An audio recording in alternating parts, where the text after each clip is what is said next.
It's that retaining wall over there. Okay. Well, look. So we stayed here and fought the fire. Thank God we did. We got our house left, one of the only ones. I'm just pretty devastated for all my friends. It's real bad. We feel pretty happy to have made it.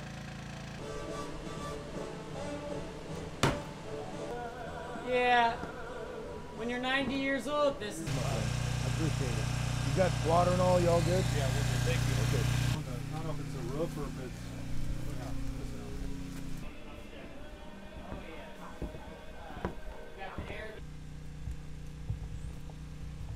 It's very brave, if you will, in a way, but at the same point, I'm sure they went through a high level of risk trying to save. So I'd rather see everybody out here. To me, life's more important than property, but some people feel different. So I'm glad to see they made it. Everyone's okay.